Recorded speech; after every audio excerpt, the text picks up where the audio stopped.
হাঁচি দেওয়ার সময় কেন আমাদের চোখ বন্ধ হয়ে যায়, স্টুডিওতে ফটোশুট করার জন্য ফটোগ্রাফাররা কেন এই ছাতাগুলি ইউজ করে, হেলমেটের ফুল ফর্ম কি হবে গাছের চারা লাগানোর পর যদি আমরা জলের পরিবর্তে দুধ স্প্রে করি, ঈগল কেন তার নিজের টোটোই ভেঙে ফেলে, এই সমস্ত ফ্যাক্ট জানতে হলে ভিডিওটি শেষ পর্যন্ত দেখো। ফ্যাক্ট নাম্বার 18, ডাঙ্কি তো দেখেই থাকবে এইরকম এন্ড জেব্রা এইরকম, বাট গাইস তোমরা কি জঙ্কিকে দেখেছো? এখন হয়তো ভাবছো জঙ্কি এটা আবার কি। আমি শিওর 90% লোক এই জঙ্কি নামটি শুনেইনি। সায়েন্টিস্টরা জেব্রা আর ডঙ্কির ডিএনএ কে যখন ক্রস বাইন্ডিং করে তখন সেই এনিমেলটির মধ্যে ডঙ্কি এবং জেব্রা এই দুটি এনিমেলের ফেস শো হয়, আর জেব্রা এবং ডঙ্কির ক্রস বাইন্ডিং এনিমেলটিকে জঙ্কি বলে। ফ্যাক্ট নাম্বার 17, তোমরা কি গাছকে হ্যান্ডশেক করতে দেখেছো? I think no. তো এখন স্ক্রিনে দেখো কিভাবে দুটি গাছের ব্রাঞ্চ একসঙ্গে কানেক্ট হয়ে আছে, লাইক যেমন ধরো হ্যান্ডশেক করছে।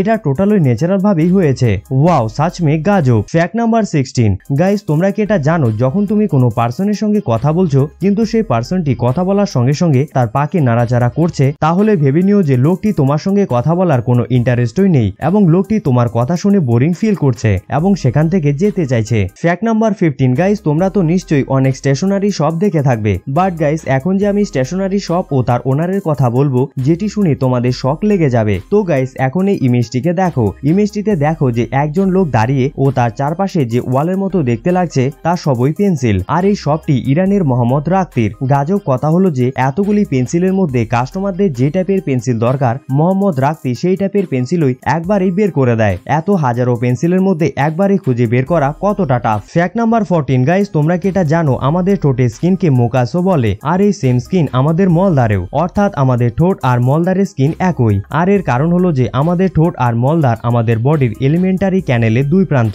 ফ্যাক্ট নাম্বার 13, গাইস হোয়াটসঅ্যাপ তো ইউজ করেই থাকবে, আর হোয়াটসঅ্যাপে চ্যাট করার সময় দেখবে যে ফ্রন্ট একই রকম হয়ে থাকে, যা দেখতে একদম নর্মাল এবং বেসিক। ফ্রন্টের মধ্যে কোনো স্টাইলই নেই। যদি তোমরা তোমাদের হোয়াটসঅ্যাপ ফ্রন্টকে স্টাইল করতে চাও তাহলে স্টার হ্যালো স্টার টাইপ করো, দেখবে যে ফ্রন্টটি নর্মাল ফ্রন্টের থেকে একটু বোল্ড হয়েছে। আবার যদি আন্ডারস্ল্যাশ হ্যালো লিখে আন্ডারস্ল্যাশ দাও তাহলে দেখবে যে ফ্রন্টটি আরেক স্টাইলের হচ্ছে। আবার যদি 3টি সিঙ্গেল ইনভার্টেড কমা দিয়ে হ্যালো লিখে আবার 3টি সিঙ্গেল ইনভার্টেড কমা দাও তাহলে দেখবে যে ফ্রন্টটি আরেক স্টাইলের হয়ে যাচ্ছে। আর এটা শুধু আমি এক্সাম্পলের জন্য দেখালাম। এখন তোমাদের অ্যাকর্ডিং তোমার গার্লফ্রেন্ডকে ইমপ্রেস করার জন্য তোমাদের কোন ফ্রন্টটি ভালো লাগে সেটাই ইউজ করো। ফ্যাক্ট নাম্বার 12, গাইস এখন স্কিনের এই ফ্রুটটিকে দেখো তো চিনতে পারছো নাকি? দেখে তো মনে হয় যেন তরমুজের বাচ্চা, বাট গাইস এটা কোনো তরমুজের বাচ্চা নয়। এই ফ্রুটটিকে কিউকামেলন বলে, যেটি দেখতে অনেকটা তরমুজের মতোই, আর এই ফ্রুটটির টেস্ট কিউকাম্বার অর্থাৎ শসার মতো, আর এই ফ্রুটটির সাইজ আঙ্গুর আর জলপাইয়ের মতো হয়। ফ্যাক্ট নাম্বার 11, এখন এই ক্যাটটিকে দেখো, ক্যাটের বডির মধ্যে মাল্টিপল কালার রয়েছে। ক্যাটের বডির এক পাশ আলাদা এক কালারের, বডির অন্য পাশ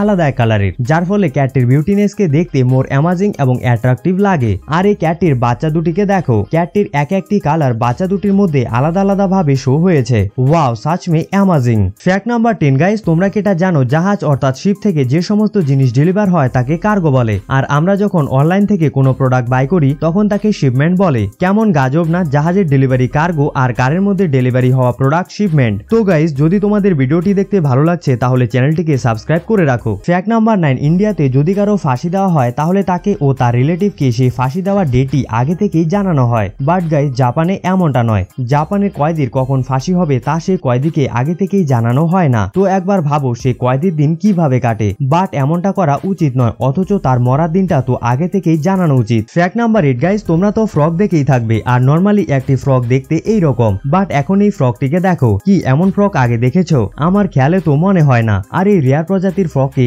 গ্ল্যাফোগ্লোসাস মোলোসাস বলে, আর এই মালটা সত্যি রেয়ার টাইপের। ফ্যাক্ট নাম্বার 7, গাইস বাইক চালালে তো হেলমেট জরুর পরেই থাকবে, বাট তোমরা কি জানো এই হেলমেটের ফুল ফর্ম কি? ফার্স্ট হেলমেটের কাজ হলো আমাদের বডির মাথার অল পার্টসকে কোনো দুর্ঘটনা থেকে সেফটিতে রাখা, আর এই হেলমেট ওয়ার্ডের মধ্যে আমাদের মাথার অল পার্টসকে বুঝিয়ে থাকে। হেলমেটের H for head, E for ear, L for lips, M for mouth, E for eyes and T for teeth. Fact number 6, normally আমরা কোনো গাছের চারা লাগানোর পর গাছটিকে বাঁচিয়ে তুলতে নিয়মিত জল স্প্রে করি তাকে গাছটি হেলদি থাকে এবং সূর্যের তাপে শুকিয়ে না যায়। বাট গাইস তোমরা কখনো ভেবে দেখেছো কি হবে যদি আমরা সেই গাছটিতে জলের পরিবর্তে দুধ স্প্রে করি? তাহলে তো নিশ্চয়ই গাছটি আরো তাড়াতাড়ি হেলদি এবং বড় হয়ে উঠবে। যদি এমনটা ভেবে থাকো তাহলে ভুল ভাবছো, কেননা দুধের মধ্যে প্রচুর পরিমাণে প্রোটিন থাকে, যার ফলে সেই গাছটির মধ্যে দুধ স্প্রে করলে গাছটিতে ব্যাকটেরিয়ার মাত্রা বেড়ে যাবে এবং গাছটি গাছটি পোকাকে আকর্ষিত করবে এবং গাছটিতে পোকা ধরার হাই চান্স থাকবে, যার ফলে গাছটির সমস্ত পাতায় পোকা খেয়ে ফেলবে এবং গাছটির শিকড়ের মধ্যেও পোকা ধরবে